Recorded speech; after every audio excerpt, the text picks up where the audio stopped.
So here's the thing. Terrence Crutcher had a twin sister, right? Yes. Twin sister released a lot of personal information about him, including the fact that he was on his way home from Tulsa Community College, where he was studying music appreciation. Right. He'd just taken the class. He's a father of 4, 40 years old. His car had broken down on this basically empty road. Yes. His car had broken down and he was trying to figure it out. Now, the entire interaction from police showing up until him being shot takes place, by the way, this is the interesting part, less than 5 minutes. Okay. Wow. That's the problem. And here's less than 5 minutes. Another very disturbing part of it is the police were on another call. They were on another call and just happened to see his car broke down. Exactly. So they weren't. stopped. He wasn't the stop. They had no suspicion of criminal activity. Yeah. Let me tell you something. Do you know what I do? And I don't do this to get praise or attention.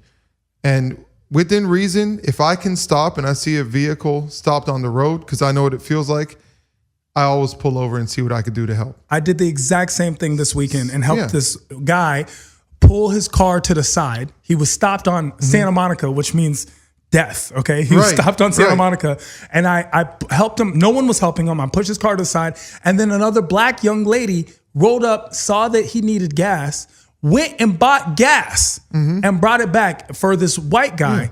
And we helped him out, and I pushed his car, and I helped put the gas in the car. And honestly, he wasn't as appreciative as he should be. Well, he said thank you like one time, and that's it. Like I owed him. I'm gonna tell you something real.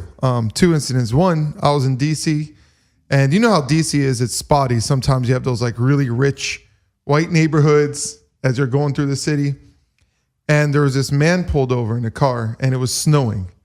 The man happened to be black, and by the time I got to him, pulled over, started talking to him. He's like, "Thank you." I said, "Oh, it's all good." He's like, "No, thank you, particularly because no one would stop for me." That's what's up. Everyone, he's like, one guy slowed down, looked at me, and I asked for help, and he kept driving. That's crazy, man. And he was literally stuck, and he had a flight to Africa the next morning. And I found how more real can this is some black guy stuck in a white neighborhood flying to Africa the next day to save the world because he had the cure for cancer. It's craziness. It was nuts. It was nuts because there were no tow trucks available, and the ones that were available were private companies, and they were going to charge his car $150 a night for every day he was in Africa, and he was like leaving. So I found a way to get to the police station. We got a tow truck for yard. We got his car just salvaged. He's just like, I don't want it. Got him out of that. Another time I was on the 101 and there was an exit and there's this lady stopped. And unfortunately, I don't know how to say it, but she happened to be a prostitute. So I was still trying to help her, but she was in a car, and then the police came and thought something was going on, and they realized I was just trying to help, got her out of the situation. Allegedly. Hey, this is an alleged story. My point is both these. Yeah, what's your point about the second story? Here's my point about the stories, especially with the first guy and with this guy. The comment, he looks like a bad dude. When I saw the video, he looked like my old minister. He didn't look like a bad dude. He looked like a normal person. Why does he look like a bad dude? I disagree with that. What and I'll tell you him? why. He does look like a bad dude. Why is that? And I'll tell you why he looks like a bad dude. He looks like a bad dude because that's what the media has portrayed what a bad dude looks like. A bad dude is a big black guy. That's what they've pushed out there. But he didn't have dreadlocks, Teron. Oh, that's true. Oh, because the media loves picking on guys with dreadlocks. Good point. Unless they're white and at a Marc Jacobs fashion runway, and then they're praised. Right. Here's the thing. This goes beyond race. This goes to the concepts of a police state. There are a lot of white students. There are a lot of white teenagers that also have been getting shot by police recently. This goes beyond the talk of color of skin. This goes to socioeconomic status. This goes to our situation and being afraid of the government. When more people believe in conspiracies than believe in the government, we have a problem.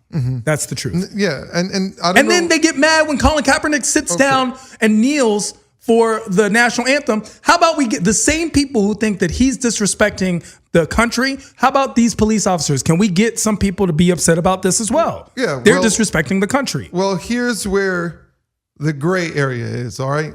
And some may argue that there is no gray area. And based on them saying he looks like a bad dude, they had already judged him. That was wrong. I don't agree with it. So that, to me, negates a gray area. But let's say they didn't say that comment. He was asked to put his hands up, has his hands up.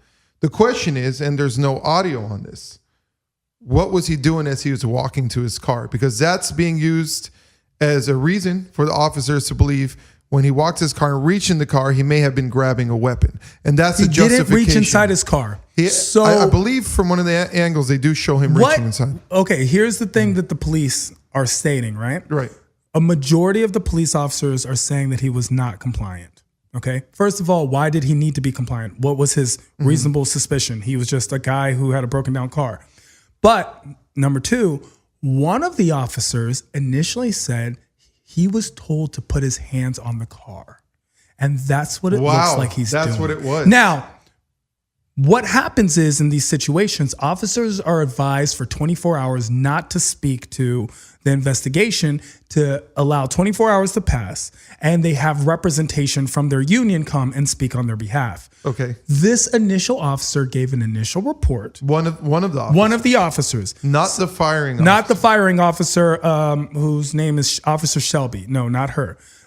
Whose husband, by the way, was the guy in the helicopter. That was her husband. Okay. Wow. Just to give you a heads up. And you hear her say, shots fired. Now, we only have audio from one of the dash cams, which happens to be the car the farthest away from the incident.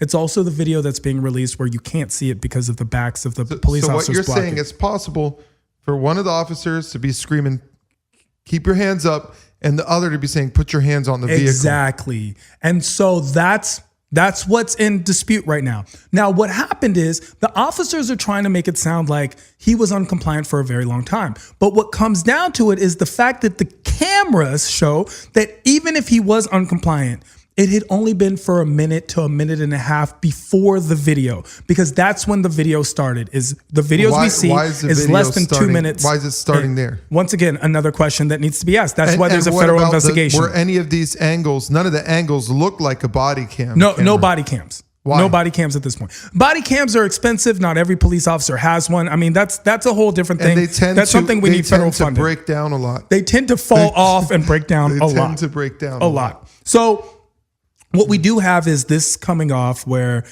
we do know for a fact he was unarmed, even though in the initial investigations, they were trying to say he was armed. But there's an independent investigation and a federal investigation being probed right now.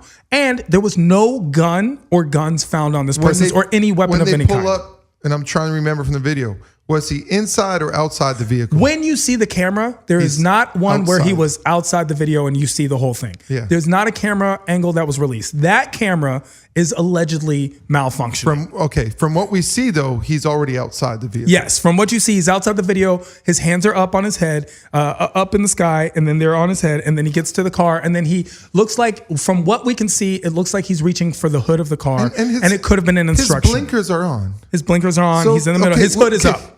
Just to be clear, if your blinkers are on, hood's up. You're having they're called emergency lights. There's no bank around that he could have been robbing. He didn't fit the description of anything. Emergency lights. And by the way, he was tased to the ground and then shot. That part I really don't understand. He was tased to the ground, was on his back, and then was shot. And by the way, there is no and there should be no gray area for that. Like when someone is down, they're tased. You don't fire your weapon again. Officer Shelby said if there's no weapon on them, they're not reaching, they're not aiming, they're down. The taser was effective. Why are you shooting?